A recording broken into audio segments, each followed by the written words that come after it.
Cari amiche e cari amici, benvenuti da Mimo Vita ad Agricoltura 4.0, il settimanale di Regione Veneto e Veneto Agricoltura sulla difesa delle colture agricole. Vediamo le notizie in evidenza. Cominciamo coi cavoli. Quasi terminata la raccolta, si possono riscontrare sulle teste punteggiature neraste che ne deprezzano la qualità. Variano in funzione della sensibilità varietale e della rotazione colturale. Si tratta di alternaria, un fungo. È fondamentale attuare la rotazione della coltura, ideale quella triennale, effettuando preventivamente nel caso di ingrossamento grumulo, specie con meteo piovoso, trattamenti con prodotti raimaici o sostanze specifiche. Attenzione, le infezioni si possono trasmettere via seme.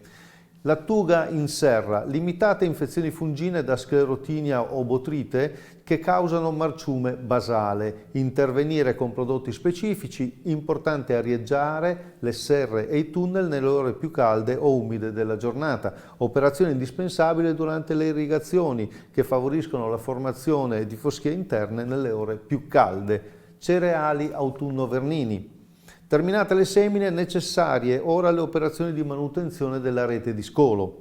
Vanno valutate le emergenze per intervenire in caso di fallanze e si osserva la presenza di malerbe per programmare i successivi interventi nell'ambito della gestione integrata delle infestanti. E ora vediamo l'approfondimento di oggi. Siamo entrati nel tempo di avvento, parliamo quindi di floricoltura in serra, ovviamente più specificatamente del biocontrollo sulla poinsettia, ovvero le stelle di Natale. E noi ci vediamo la settimana prossima, arrivederci.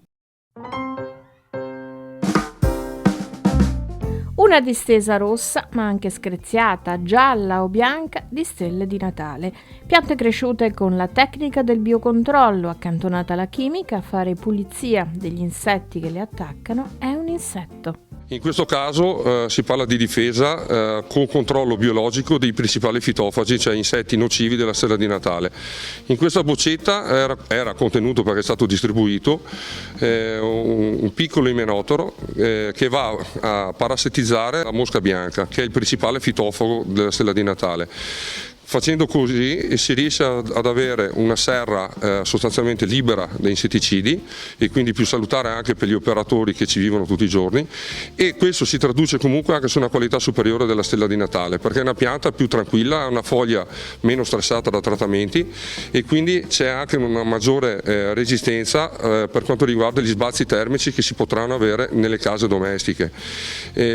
Tutto questo lavoro viene fatto fondamentalmente per ridurre l'impatto ambientale della floricoltura come insetticidi, ma anche fungicidi, perché in questa serra fondamentalmente la difesa è stata fatta in maniera biologica.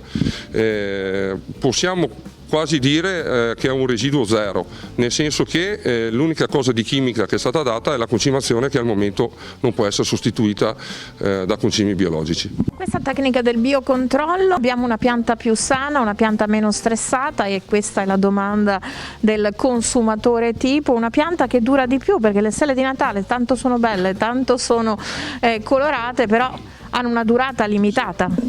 Allora, oltre il biocontrollo però non bisogna dimenticare che si parla di un organismo vivente. La pianta ha bisogno comunque delle condizioni ambientali, quindi a monte del biocontrollo c'è tutto un lavoro agronomico da parte di chi coltiva, quindi selezionare selezione varietale, ma la corretta concimazione, la scelta di terrici e anche le spaziature, cioè la distanza tra pianta a pianta, in modo che ci sia una corretta ventilazione. Questo porta comunque a una pianta che si robustisce.